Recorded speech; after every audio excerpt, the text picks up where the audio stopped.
Hello everyone. Examination form चालू हो चुका है अटल बिहारी वाजपेयी विश्वविद्यालय बिलासपुर छत्तीसगढ़ का। तो हम इस वीडियो में बताएंगे कैसे आप अपना एग्जामिनेशन फॉर्म फिल करेंगे और कैसे आप पे करेंगे अपना ऑनलाइन पेमेंट।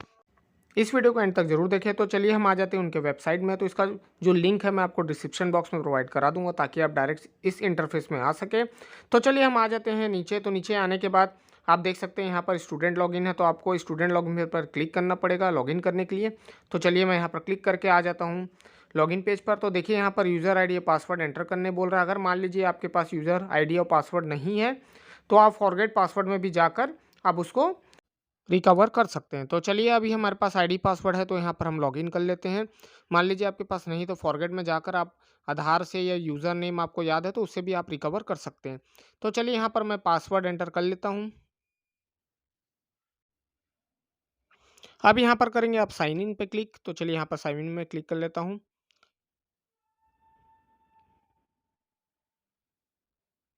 अब देखिए आपका प्रोफाइल ओपन हो चुका है। तो चलिए मैं बताता हूँ कि कहाँ से आप अप्लाई करेंगे। तो देखिए अप्लाई फॉर एग्ज़ाम पर यहाँ पर आप क्लिक करेंगे। उसके बाद आप करेंगे add and remove new exam पे क्लिक आपको यहाँ पर करना है। उसके बाद देखिए यहाँ पर आपके जो पुराने कोर्स है वो यहाँ पर आपको यहाँ पर शो करेगा। तो यहीं पर आपको कैसे आपको सब्जेक्ट ऐड करना है मैं बताऊँगा। तो चलिए कैटेगरी में हम आ जाते हैं। तो यहाँ पर आपका रेगुलर है तो आप रेगुलर यहाँ पर चूज़ करेंगे। उसके बाद कॉलेज या इंस्टीट्यूट आप कौन से कॉलेज से आपने किया है तो यहाँ पर वो कॉलेज आपको यहाँ पर सेलेक्ट करना होगा। तो चलिए यहाँ पर मैं कॉलेज सेलेक्ट कर लेता हूँ। कॉलेज सेलेक्ट करने के बाद आप यहाँ पर करेंगे ऐड एग्ज़ाम पे क्लिक। मान लीजिए अगर ऐड नहीं होता तो आप कॉलेज से कांटेक्ट करके उसको लॉक करवा सकते हैं। तो चलिए यहाँ पर एग्ज़ाम ऐड सक्सेसफुली हो चुका है। तो चलिए मैं आपको नीचे एक बार दिखा देता हूँ। तो देखिए यहाँ पर ऐड हो चुका है। अगर रिमूव करना चाहते हैं तो आप रिमूव भी कर सकते हैं। चलिए अब इसके बाद आप करेंगे सेकंड स्टेप पे। तो यहीं पर आप अप्लाई पे फिर क्लिक करेंगे। उसके बाद आपको करना है सेलेक्ट सब्जेक्ट। अब देखिए यहाँ पर आपको बता रहा होगा एंड डेट कब है, 5/2/2024 बता रहा है। स्टार्ट डेट आपका 30/12/2023 बता रहा है। और कैटेगरी आपका रेगुलर बता रहा है। तो यहाँ पर आप चेक कर सकते हैं। एग्जाम फीस भी आपको यहाँ पर दिखा रहा था। उसके बाद आप यहाँ पर करेंगे सेलेक्ट।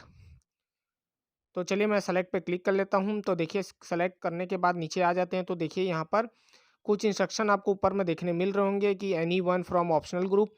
तो आपको ऑप्शनल ग्रुप में एक चूज़ करना पड़ेगा। बाकी यहाँ पर आपका कोड दिया गया है कि कौन सा सब्जेक्ट आपको सेलेक्ट करना है। तो चलिए अब यही हम इंस्ट्रक्शन देखने के बाद हम नीचे आकर आप चूज़ करेंगे अपना सेलेक्टेड सब्जेक्ट। तो यहाँ पर हम देख सकते हैं ऑप्शनल में एक सब्जेक्ट आपको दिखा रहा है और एडिशनल में 3 सब्जेक्ट। तो चलिए यहाँ पर मैं ऑप्शनल में एक सब्जेक्ट हमको जैसे कहा गया है कि एक सब्जेक्ट आपको चूज़ करना है तो ऑप्शनल में एक ही सब्जेक्ट है। तो हमको चूज़ करेंगे और उसके बाद हम चूज़ करेंगे प्रोजेक्ट एंड रिपोर्ट वाइवा। तो चलिए ऐसे ही आप इंस्ट्रक्शन पढ़कर ही आप अपना सब्जेक्ट को चूज़ करें। उसके बाद ही यहाँ पर सेव सब्जेक्ट करेंगे। उसके बाद देखिए यहाँ पर सब्जेक्ट अपडेट सक्सेसफुली बोल रहा है। जब तक ये नहीं बताएगा तब तक आपका सब्जेक्ट अपडेट नहीं होगा। तो याद रखेंगे कि ये सक्सेसफुली एडेड होना चाहिए। तो चलिए हम फिर अप्लाई और फॉर एग्ज़ाम में आ जाते हैं। तो याद रखें यहाँ पर आपका जो प्रीवियस मार्क्स है उसको भी आप यहाँ पर अपडेट करेंगे। तो देखिए यहाँ पर हम अपडेट कर लेते हैं जल्द से जल्द। तो चलिए यहाँ पर अपडेट कर देते हैं, सेव मार्क्स कर लेते हैं। अगर यहाँ पर चेंजेस है तो आप यहाँ पर उसको चेंज कर सकते हैं। तो देखिए रिकॉर्ड अपडेटेड बता रहा है। वैसे ही आप जाएँगे अपने प्रोफ़ाइल वगैरह को भी एक बार भी आप चेक कर लेंगे, क्योंकि जब तक आप प्रोफ़ाइल अपडेट नहीं करेंगे अपना, अगर अपडेट नहीं होगा तो आप पेमेंट नहीं कर पाएँगे। तो चलिए मैं बताता हूँ आप कहाँ से उसको अपडेट करेंगे। तो आप आ जाएँगे यहाँ पर स्टूडेंट प्रोफ़ाइल पर। उसके बाद आप जाएँगे पर्सनल डिटेल पर। तो यहाँ पर अपना डिटेल देख लें, कुछ छूटा हो तो उसको अपडेट कर लेंगे। अगर नहीं है तो आप आगे बढ़ जाएँगे। उसके बाद आपको जाना है अपना फ़ोटो एंड सिग्नेचर देखने। मान लीजिए यहाँ पर आपका फ़ोटो और सिग्नेचर अपडेटेड है तो रहने देंगे उसको वैसी के वैसी, अगर नहीं है तो अपडेट कर लेंगे। उसके बाद आपको करना है अप्लाई फॉर एग्ज़ाम पे क्लिक। आप देख सकते हैं यहाँ पर आपको शो कर रहा है कि कितना फ़ीस आपका है। अगर लेट फ़ीस आपको कितना कटेगा 200, और एक्स्ट्रा लेट फ़ीस रहेगा आपका उसका 100 ऐड होगा। तो यहाँ पर अभी आपको 1301 रुपये पटाना है, जो है एंड डेट है इसका 5/2/2024। तो चलिए अप्लाई पे क्लिक करने के बाद आपका प्रोफाइल देख सकते हैं, आपको ऐसा डिटेल आपको शो करेगा। अगर कोई मिस्टेक है आपको तो आप चेंज कर सकते हैं अभी भी पेमेंट करने से पहले।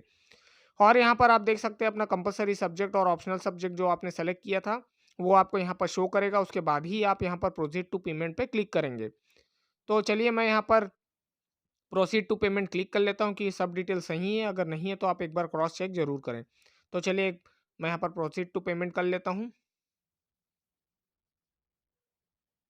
देखिए तो आप नीचे आ जाते हैं।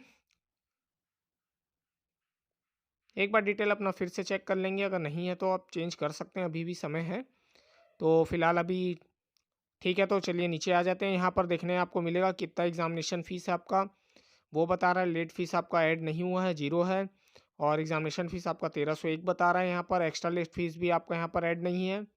तो याद रखें, अगर आप लेट फ़ीस पटाएँगे तो ही यहाँ पर ऐड होगा। अगर टाइम से या डेट के अंदर आप करते हैं तो यहाँ पर कोई एडिशनल चार्जेस नहीं है। तो यहाँ पर आप देख सकते हैं आपका ट्रांज़ैक्शन आईडी भी जनरेट हो चुका है। तो आप अब यहाँ पर कर पाएँगे अपना मेक पेमेंट। तो याद रखें, जो आपका प्रोफाइल है वो अप टू डेट होना चाहिए, तभी यहाँ पर आपको पेमेंट का ऑप्शन आएगा। तो ये चीज़ ध्यान रखें। अगर नहीं है तो आप अपना फ़ोटो सिग्नेचर अपडेट करेंगे। अगर मान लीजिए कोई आपका पर्सनल डिटेल वगैरह, प्रोफाइल डिटेल अगर आपका छूटा हुआ है, तो उसको आपको फिल करके ही आपको पेमेंट करना है। तो चलिए यहाँ पर मैं सब चीज़ ओके होने के बाद यहाँ पर करते हैं मेक पेमेंट पे क्लिक। देखिए, तो पेमेंट में क्लिक करने के बाद पेमेंट मोड आपको ऐसा दिखने मिलेगा। तो देखिए यहाँ पर net banking, debit card, credit card, UPI भी है। तो आप देख सकते हैं यहाँ पर आपके पास डेबिट कार्ड है तो आप डेबिट कार्ड से भी कर सकते हैं, अगर नेट बैंकिंग है तो नेट बैंकिंग से। तो अभी तो फिलहाल हम करेंगे यूपीआई से। तो देखिए यूपीआई का जो चार्ज है आपका 1301 रुपये ही दिखा रहा है, यहाँ पर कोई एडिशनल चार्ज नहीं है। तो यहाँ पर आप देख सकते हैं आपका वीपीए भी दिखा रहा है। अगर आप वीपीए से करना चाहते हैं तो वीपीए से कर सकते हैं, या फिर यूपीआई आईडी से भी आप यहाँ पे एंटर करके वेरीफाई कर सकते हैं। तो आपको आपका जो भी नाम है आपका यूपीआई में वहाँ आपको शो करने लगेगा। तो फिलहाल हम अभी यूपीआई से नहीं करेंगे, हम करेंगे क्यूआर कोड से। तो क्यूआर कोड पे क्लिक करने के बाद यहाँ पर आपको दिखाएगा प्रोसीड नाउ, तो आप उस पर क्लिक करेंगे। तो चलिए मैं यहाँ पर क्लिक कर लेता हूँ। तो देखिए क्लिक करने के बाद यहाँ पर टाइमर ऑन हो चुका है। तो यहाँ पर आपको जो बारकोड दिखा रहा है आपको उसको स्कैन करके आपको पे करना है। तो सिंपली आप अपने जीपे या फ़ोनपे या कोई भी ऐप जिससे आप पेमेंट करते हैं ऑनलाइन, तो उस पे ओपन करके इसको स्कैन करके आप करेंगे पेमेंट। तो चलिए मैं जल्द से जल्द इसको पे कर लेता हूँ।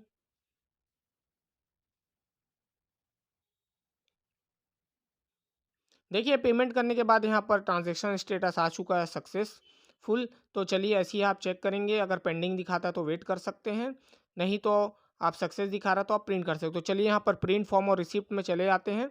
वहाँ पर देखिए आपको एडमिट कार्ड शो कर रहा है जो अभी जनरेट नहीं होगा। तो यहाँ एप्लीकेशन और फ़ी रिसिप्ट में आपको जाना है। अगर मान लीजिए एडमिट कार्ड आता है तो आप वहीं से एडमिट कार्ड डाउनलोड करेंगे। फिलहाल अभी हम कर लेते हैं अपना रिसिप्ट को प्रिंट। देखिए जो पिछला आपने जो भी पेमेंट किया है वो यहाँ पर आपको शो कर रहा है। तो अभी हमारा जो रिसेंट है जो टॉप में है उसी को हम प्रिंट करेंगे। तो यहाँ पर हम प्रिंट कर लेंगे चालान। तो देखिए चालान आपको यहाँ पर मिल जाएगा, इसको आप प्रिंट या सेव भी कर सकते हैं। वैसे ही आप देखेंगे नीचे आपको दिखेगा मिलेगा दिखने की प्रिंट एग्ज़ाम एप्लीकेशन, इसको भी आप प्रिंट कर सकते हैं या सेव कर सकते हैं।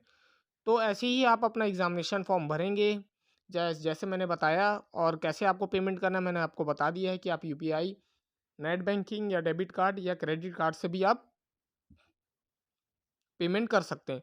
मान लीजिए अगर पेमेंट आपका पेंडिंग बताता है तो वेट कर सकते हैं, अगर फेल्ड बताता है तो एक बार आप देख लें कि अमाउंट कटा है कि नहीं कटा है। अगर नहीं होगा तो आप फिर से पेमेंट उसमें कर सकते हैं। और अपना जो प्रोफाइल है, अगर मान लीजिए आपको वहाँ पेमेंट ऑप्शन नहीं दिखाता है नीचे, तो याद रखें कि आपके प्रोफाइल में अपडेट नहीं होगा तो अपडेट कर लेंगे। और याद रखें कि प्रीवियस मार्क्स आप अपडेट ज़रूर करें। और उसके बाद आप करेंगे अपना फ़ोटो सिग्नेचर अपडेट। अगर ये सब आपका सही अपडेटेड है तो ही आपको मेक पेमेंट का ऑप्शन आएगा। और जो सब्जेक्ट है आपको कैसे सेलेक्ट करना है मैंने इसमें बता दिया है। अगर मान लीजिए आपको समझ में नहीं आता तो कोई भी नियरेस्ट चॉइस सेंटर में जाके आप उसको अपडेट करवा सकते हैं। तो अगर आप मान लीजिए पेमेंट करते हैं तो याद रखें, जैसे मैंने बताया यूपीआई से आप क्यूआर कोड से भी कर सकते हैं, डेबिट कार्ड है डेबिट कार्ड से भी कर सकते हैं। तो चलिए फिर ऐसी इंटरेस्टिंग वीडियो मैं बनाते रहूँगा। मिलता हूँ नेक्स्ट वीडियो के साथ। Thank you.